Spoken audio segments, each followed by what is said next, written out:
نحمده ونصلي على رسوله الكريم اما بعد فاعوذ بالله من الشيطان الرجيم بسم الله الرحمن الرحيم رب اشرح لي صدري ويسر لي امري واحلل عقدة من لساني يفقهوا قولي.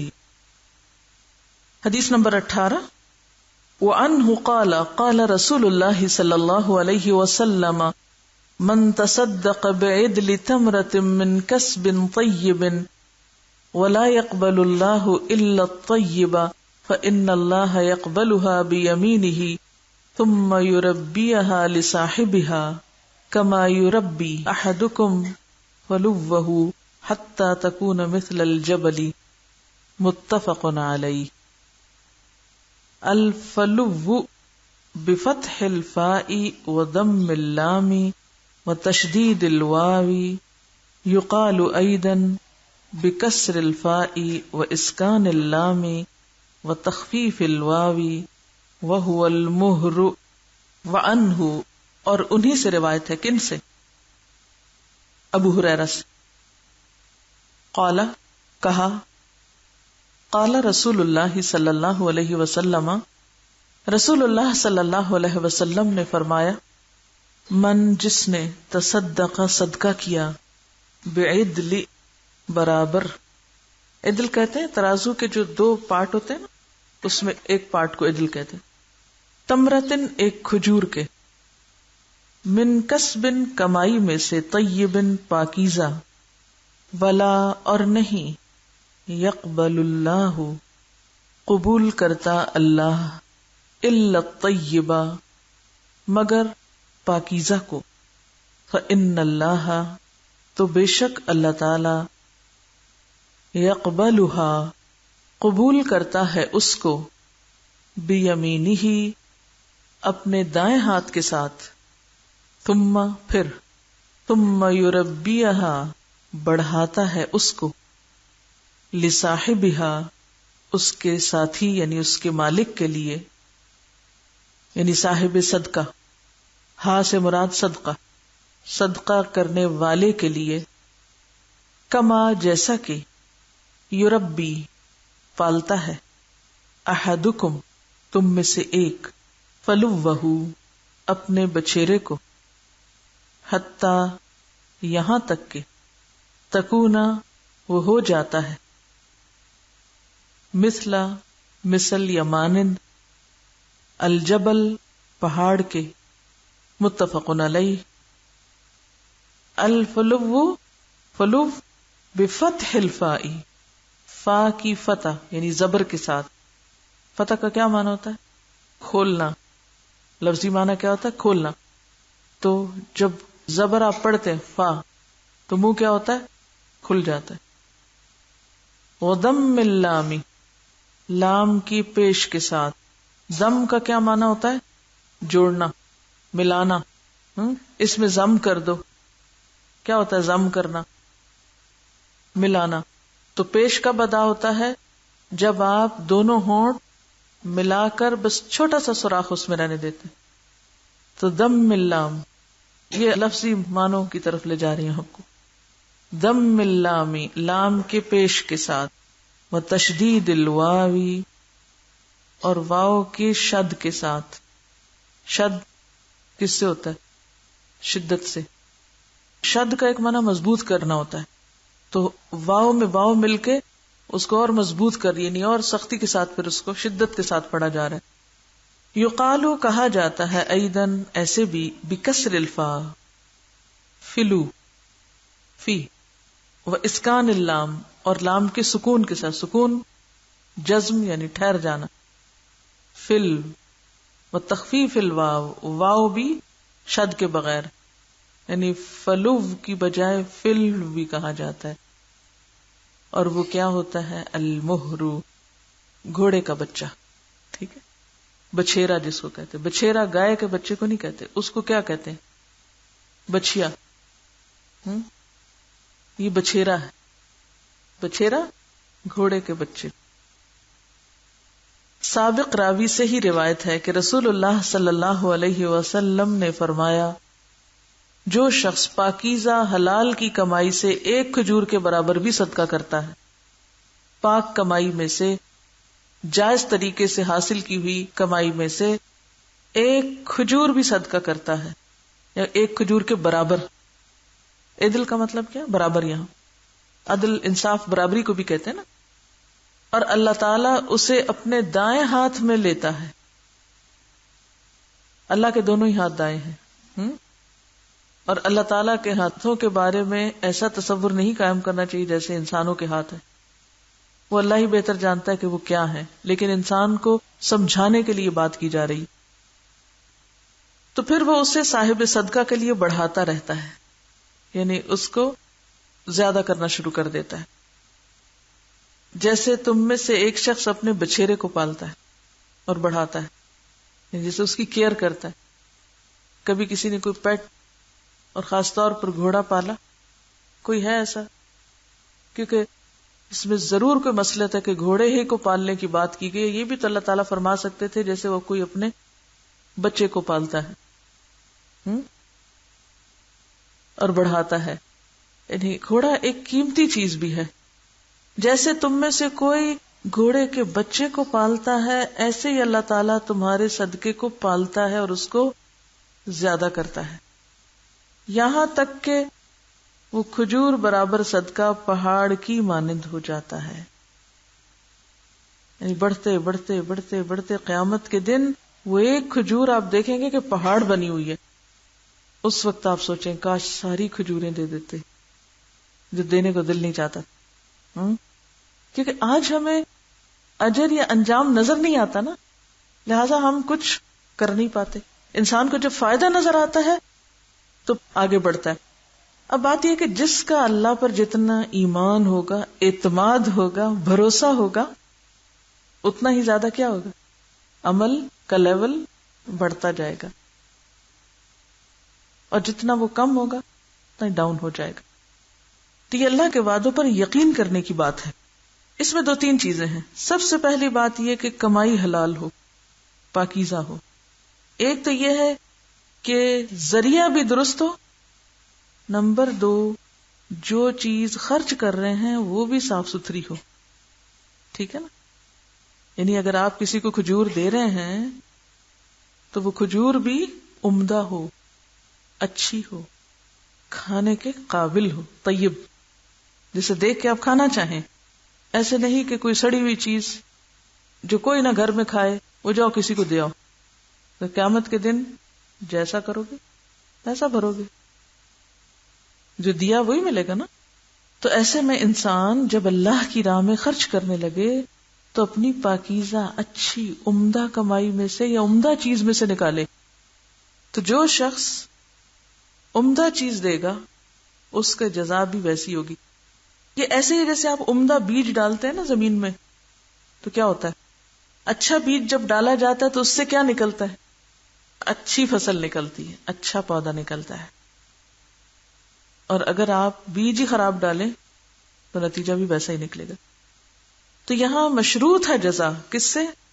نمبر 1 یہ کہ وہ طیب اور پاکیزہ ہو. دوسری بات یہ کہ اس سے کوئی فرق نہیں پڑتا کہ کوانٹٹی کتنی ہو، بے شک تھوڑی ہو، ایک کھجور ہو. لیکن ہم ایک کیوں نہیں دینا چاہتے؟ کیوں نہیں دیتے؟ لوگ کیا کہیں گے نا، یہی ہوتا ہے. پھر دیتے بھی ہیں تو کس کے لیے؟ اللہ کے لیے، یا یہاں اپنی تسکین کے لیے کہ لوگ خوش ہو جائیں کہ میں نے اس کے لیے یہ کیا، بے لوس ہو کر دیجئے. اس بات سے اوپر اٹھ جائے کہ لوگ کیا کہیں گے. اس سے کیا ہوتا ہے؟ رکاوٹ آ جاتی ہے نیکی میں.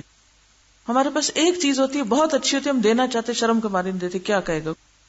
اصل نیکی تو وہی ہے کہ جس کو کرنے کے بعد لوگوں کی تعریف اور تنقید دونوں کو بھول جائیں. وہ کرے شرمندہ، ان کا تو کام یہی ہے، وہ تو یہی کریں گے. لیکن کیا ان کے یہ کرنے سے ہم کام روک دیں گے؟ ہم کون کون سے کام روکتے ہیں لوگوں کی باتوں سے؟ اچھا چلیے، دیتے ہوئے تو ہم اس لیے رک جاتے ہیں ہائے کوئی کیا کہے گا. جب کسی سے کچھ لینا ہوتا ہے پھر سوچتے ہیں کوئی کیا کہے گا. عام طور پہ کم ہی سوچتے ہیں کوئی کیا کہے گا. جب کچھ لینا ہوتا ہے نا، چھیننا ہوتا ہے کسی سے، اپنا حق عدالت میں بھی چلے جاتے ہیں. دنیا کے سامنے شہرت اپنی ظاہر کرتے ہیں کہ ہم کون ہیں. بالکل نہیں ڈر لگتا. اخباروں میں آ جائے بے شک نہیں ڈر لگتا. لینے کی بات ہے نا. جب دینے کی بات آتی ہے تو پھر ہم صرف شرم کے مارے دینے سے رک جاتے ہیں. یہاں سکھایا کیا جا رہا ہے کہ تھوڑا دینے کو بھی غیر اہم نہ سمجھو. قیامت کے دن بہت بڑا کر کے تمہیں واپس لوٹایا جائے گا. اور ایسے جیسے ایک شخص اپنے بچیرے کو پالتا ہے اور بڑھاتا ہے یہاں تک کہ کھجور برابر صدقہ پہاڑ جتنا ہو جاتا ہے, بہت زیادہ ہو جاتا ہے. گویا دینے کا ایک فائدہ یہ بھی ہے کہ جو چیز ہمارے پاس رہ جاتی ہے وہ اتنی کی اتنی ہوتی ہے, بعض اوقات وہ بھی خراب ہو جاتی. جو اللہ کے پاس چلی جاتی ہے وہ صرف جمع نہیں ہوتی, وہ بڑھتی ہے. یہ ہے اہم ترین سبق اس حدیث سے نکلتا ہے. اب آپ دیکھیں کہ کچھ لوگ دینے میں اتنے آگے ہوتے ہیں اور دینے کے مختلف طریقے وہ جانتے ہیں, اور اس میں صرف مال نہیں اپنی جان اور وقت بھی لگاتے ہیں. یہاں کسی نے ایک واقعہ لکھ کے بھیجا تھا کسی کے بارے میں کہ ایک خاتون ہے جو غریبوں کی مدد کرتی ہیں, ان کے مدد کرنے کا انداز کیا ہے. یہ لگتے ہیں کہ اپنی جاننے والی کی عملی زندگی کی مثال پیش کر رہی ہوں. صبح کے وقت وہ کاموں سے فارغ ہوتی ہیں تو اپنے مہمانوں کا انتظار کرتی ہیں. ان کے مہمان کینسر کے وہ مریض بچے ہیں جو اپنی ماؤں کے ساتھ دور دراز کے علاقوں, اندرون سندھ اور پاکستان کے انتہائی غریب علاقوں سے علاج کی غرض سے فاطمیت فاؤنڈیشن میں آتے ہیں, اور اس فاؤنڈیشن کے نزدیک ہی میری ان رشتہ دار کا گھر ہے. یہ ان بچوں اور ان کی ماؤں کے لیے کھانا پکاتی ہیں, آٹا گوندتی ہیں, پھر اگر ان کے پاس وقت نہیں ہوتا تو تیاری رکھتی ہیں کہ جب آئیں تو یہ اپنے لیے خود پکائیں. یعنی اگر وہ خود نہ کسی وجہ سے پکا سکیں تو چیزیں رکھ دیتی ہیں کہ وہ آ کے خود پکا لیں. اس غرض کے لیے انہوں نے اپنے صحن میں چولہا لگوایا ہوا ہے, یعنی گھر کے کچن سے الگ بھی چولہا لگوایا ہوا ہے کہ لوگ آ کے خود بھی کام کر سکیں, کام نہ رکے. جہاں ہر وقت 15, 20 اور 25 مہمانوں کا کھانا پکتا ہے اور کھلایا جاتا ہے. جب ان خاتون کی شادی ہوئی تو یہ بہت امیر گھرانے سے تعلق رکھتی تھی. شوہر ٹیکسٹائل مل کے مالک تھے. اس وقت حالات بہت بہتر تھے, اور آج جب کہ مل بک چکی ہے حالات تنگ ہیں, لیکن ان کے معمول میں اس وقت سے لے کر آج تک کوئی فرق نہیں آیا. روتے سسکتے بچوں کی تیمارداری کرتی ہیں, فاؤنڈیشن میں جا کر بچوں سے ان کی خواہشات پوچھتی ہیں اور ان کو پورا کرتی ہیں. یعنی بچوں سے جا کر پوچھتی کیا دل چاہتا ہے تمہارا. کھلونے کپڑے وغیرہ لے کر گھر سے نکلتی ہیں, بچوں کو دیتی ہیں. کئی دفعہ جب پہنچتی ہیں تو بچے اپنی خواہش پوری کرنے سے پہلے ہی اس دنیا سے جا چکے ہوتے ہیں. یہ اپنے معمولات کسی کو نہیں بتاتی تھیں کہ یہ کیا کرتی ہیں. میں اس دفعہ کراچی گئی تو میری بہن نے یہ سب حالات بتایا اور کہا کہ میں بھی زبردستی ان کے ساتھ شامل ہو گئی. ایک بستی میں جو کچی آبادی ہے وہاں بوڑھے میاں بیوی رہتے ہیں جن کو سنبھالنے والا کوئی نہیں, ڈسیبلڈ ہیں. یہ وہاں جاتی ہیں جبکہ ان کے بچے والدین کے چڑچڑے پن کی وجہ سے ان کو چھوڑ گئے ہیں. وہ کسی کو پاس بھی نہیں آنے دیتے, گالیاں دیتے ہیں. یہ وہاں آہستہ آہستہ چپکے سے ان کی جھونپڑی میں داخل ہوتی ہیں. وہ گالیاں دیتے رہتے ہیں, یہ ان کا بول و براز صاف کرتی ہیں, ان کو نہلاتی لاتی ہیں, کپڑے دھو کے صفائی کرتی ہیں اور گھر آ جاتی ہیں. پہلے بچوں کو بھیج کر اسکول یہ کام اپنے کرتی تھی. آج جبکہ اپنے بچے بیاہے گئے اور خود بڑی عمر کو پہنچ چکی ہیں لیکن معمول وہی ہے. ساتھ ہی میں اپنی والدہ کی مثال بھی پیش کروں گی کہ جو جوڑوں کے درد میں مبتلا ہیں, ہر 3 ماہ بعد ان کے جوڑوں میں ٹیکا لگتا ہے, ورنہ وہ ہاتھ اوپر اٹھانے کے قابل نہیں. لیکن کچی بستیوں میں جاتی ہیں, خود جا کر ان کی مدد کرتی ہیں, چھوٹے چھوٹے گھروں کی تنگ سیڑھیوں پہ چڑھتی ہیں کہ نہیں مجھے کچھ نہیں, یعنی مجھے کوئی دردیں نہیں, مجھے کام کرنے دو. اس عید پہ وہ کراچی گئی ہوئی تھی. وہاں سے فون کر کے کہتی ہیں میرے لوگوں کے لیے گوشت رکھنا, ان کے ہاں تو عید پہ بھی دال چڑھی ہوگی, میں آ کر بانٹوں گی. اپنے تن پر کپڑوں کا بالکل خیال نہیں رکھتی, جبکہ ہمیں اکثر یہ سننا پڑتا ہے کہ یہ کنجوس ہیں. تمہارے خاندان میں اس لیے بچت ہوتی ہے. والدہ کے منہ پر بھی لوگ ایسی باتیں کر کے جاتے ہیں کہ پرانے فیشن کے کپڑوں کی جان نہیں چھوڑتی ہو, گھر نہیں سجاتی ہو, کم از کم اپنا خیال تو رکھو. لیکن وہ کہتی ہے مجھے لوگوں کی باتوں کی کوئی پرواہ نہیں, جو کہتا ہے کہتا رہے. کیوں؟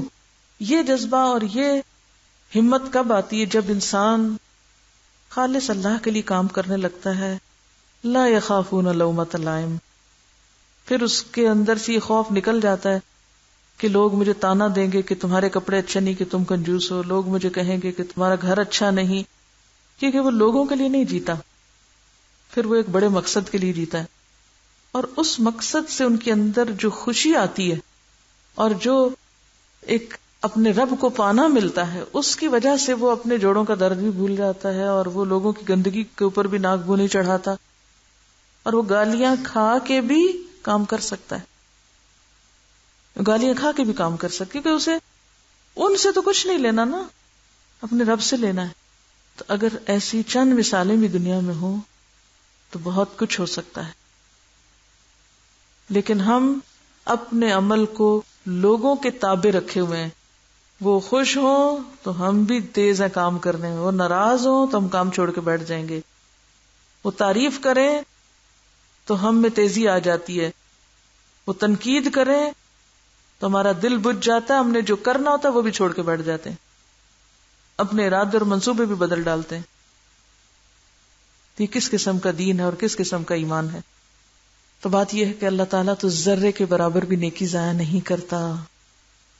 ہم کہتے ہیں سمجھ نہیں آتی کیا کام کریں، کہاں کریں، کیسے کریں۔ آپ نیت کر لیں اور ارادہ کر لیں، کام بہت ہیں جو آپ کو دکھائی نہیں دیتے۔ اب یہاں پر گھوڑے کے بچے کی بات کی گئی، جب اس روایت کو مزید دیکھا گیا تو ایک اور روایت میں فصیلہ کا لفظ آتا ہے جو اونٹ کے بچے کے لیے بھی ہوتا ہے، لیکن یہاں بہرحال بچھیرے کی بات ہے صحیح حدیث میں۔ اس میں جو تربیت یا گھوڑے کی ٹریننگ کی بات ہے اس کی معلومات دیکھتے ہیں۔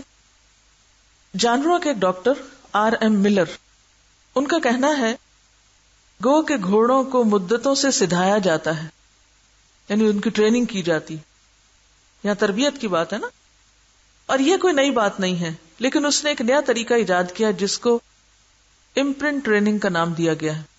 اس طریقے سے گھوڑے کو سدھانے، اسے انسانوں سے مانوس کرنے اور اسے ہینڈل کرنے میں آسانی ہو جاتی، اور ٹریننگ کے دوران ٹرینر کو چوٹیں بھی کم آتی۔ گھوڑے کو سدھانے کا یہ عمل اس کی پیدائش کے فوراً بعد شروع کر دیا جاتا ہے۔ یہ ہے خاص نکتہ کہ اللہ تعالیٰ اس کو لیتے ہی فوراً بڑھانا شروع کر دیتے ہیں، ٹھیک ہے؟ تو گھوڑے کے بچے کی تربیت کب سے شروع ہوتی ہے؟ جو ہی وہ ماں کے پیٹ سے باہر آتا ہے، جو ہی ڈیلیور ہوتا ہے، سمجھ رہے؟ اچھا، اس عمل میں پہلے مرحلے میں گھوڑے سے وہ چیزیں نکالتے ہیں جن سے وہ خوف کھاتا ہے، تو اس کی صفائی وغیرہ، اس کے اوپر سے علائشیں وغیرہ۔ تو اسی طرح اللہ تعالیٰ وہ بڑھانے لگتے ہیں تو انسان کے دل کو سکون دے دیتے ہیں، وہ چیزیں اس سے دور کر دیتے ہیں جس سے وہ خرچ کر کے، صدقہ کر کے عام طور پہ خوف کھا رہا ہوتا ہے نا۔ بہرحال دوسرے مرحلے میں اسے وہ کام سکھاتے ہیں جو انہیں مطلوب ہوتے ہیں تاکہ وہ ان کے کام آ سکے، اور گھوڑے کے اندر خوف کی بجائے سپردگی کا جذبہ آئے۔ اگر وہ یہ دیکھتے ہیں کہ گھوڑے کی ماں کی عادتوں میں کچھ ill mannered چیزیں ہیں تو وہ ڈلیوری سے کچھ عرصہ پہلے ماں کو لے آتے ہیں اور پہلے اس کو سدھاتے ہیں کہ اس کے اثرات بچے پہ نہ پڑیں، کیونکہ ماں بھی چاٹ کے صاف کرتی ہے نا بچے کو۔ تو جو بندہ اس گھوڑے کی پیدائش کے وقت موجود ہوتا ہے، گھوڑا ساری زندگی کے لیے اس کو پہچان جاتا ہے اور اس کی ہر بات ماننے کو تیار ہو جاتا ہے، یعنی جیسے جدھر پھر وہ لگاتا ہے وہ ویسے ہی چلتا ہے۔ تو اس لیے بے حد ضروری ہے کہ جس شخص کو گھوڑے کو سدھانا ہے، ٹریننگ دینی ہے، وہ اس وقت موجود ہو، اور وہ اس بچے سے نہیں، پہلے اس کی ماں سے ٹریننگ شروع کرے۔ ill mannered مائیں بچوں کے لیے ظالم ہیں، پہلے ان کی تربیت ہو تاکہ ان کی گود سے جو کچھ نکلے وہ بھی صحیح ہو۔ بہرحال یہ تو ایک الگ مسئلہ تھا۔ کہتے ہیں کہ اس میں پہلا سیشن پیدائش کا پہلا گھنٹہ ہوتا ہے۔ گھوڑے کی ماں کو ڈلیوری سے پہلے ٹرینر کے پاس لایا جاتا ہے، اور بچہ جو ہی پیدا ہوتا ہے تو ڈس انفیکٹ کرنے کے بعد بچے کو نرمی سے مگر جلدی جلدی تولیے کے ساتھ رگڑتے ہیں، یعنی ٹرینر جو ہوتا ہے، یہاں تک کہ بچہ ریلیکس ہو جائے۔ اس کے لیے وہ انگلیاں بچے کے باہر کے کان، پھر کان کی نالیوں تک ڈالتے ہیں، یعنی وہ اندر تک اس کو صاف کرتے ہیں۔ اس کے بعد چہرہ، پھر اوپر کا ہونٹ، پھر اس نیچے کا حصہ یعنی منہ کے اوپر نیچے، پھر منہ، زبان اور نتنوں کو بھی رگڑتے ہیں، یعنی اتنا زیادہ وہ سب چیزوں کی کیئر کرتا ہے ٹرینر۔ یہ سارا عمل 10 سے 15 منٹ میں مکمل ہو جاتا ہے. اس کے بعد آنکھیں، تھروٹ، پھر وہ سڈل والا حصہ، ٹانگیں وغیرہ، یہ سب اچھی طرح رگڑتے ہیں. پاؤں کے نیچے کے حصے پر بھی تھپکتے ہیں، کڈل کرتے ہیں. اس کے بعد ماں کو بچے کے پاس لایا جاتا ہے. پہلا رول کس کا ہوتا ہے؟ ٹرینر کا ہوتا ہے، تاکہ وہ اسے سونگھے اور پھر اس کے بعد وہ اس سے مانوس ہو جائے. تو اس طرح وہ بچہ ماں اور ٹرینر دونوں سے بیک وقت مانوس ہوتا ہے. ہاں ٹھیک ہے. یعنی صدقے کا مالک کون تھا؟ انسان تھا نا. چلے وہ اس کی ماں صحیح، اس سے اب نکل کے وہ جا رہا ہے کسی اور کے پاس، اللہ کے نام پر دیا گیا. اب اللہ تعالیٰ نے اس کو لیا اتنے پیار اور محبت کے ساتھ کہ اب اس کو فوراً سے بڑھانا شروع کر دیا اور اس کو نشو نما دینی شروع کر دی. کہتے ہیں کہ اس وقت بعض لوگ نیو بورن کو بندوق کی آواز، پولیس کی سیٹی، اونچا میوزک وغیرہ بھی سناتے ہیں تاکہ وہ ان سے مانوس ہو جائے اور خوف نہ کھائے اور بدکے نہیں پھر آئندہ. دوسرا سیشن پیدائش کا دوسرا دن ہوتا ہے. اس وقت جب وہ اپنے پیروں پہ کھڑا ہو جاتا ہے، اور وہ کہتے ہیں کہ پہلے دن جو عمل ہوتا ہے، ڈاکٹر ملر کہتے ہیں میں پسند کرتا ہوں کہ یہ عمل پیدائش کے دوسرے دن بھی دہرایا جائے. اس کے لیے بچے کو اس کی ماں کے سامنے نوز ٹو نوز کی پوزیشن میں کھڑا کیا جاتا ہے. خاموشی سے وہ تمام ایریاز چیک کریں جن پہ کل عمل کیا گیا تھا. ناک اور کان میں انگلی ڈال کر دیکھیں، اور جس حصے پہ محسوس ہو کہ ابھی وہ صاف نہیں ہوا، ڈی سینسٹائز نہیں ہوا، وہاں عمل کئی بار دہرائیں. اپنے دونوں بازو اس کے گرد لپیٹیں اور زور سے دبائیں تاکہ اسے عادت ہو جائے. یہ عمل 15 منٹ تک دہرائیں.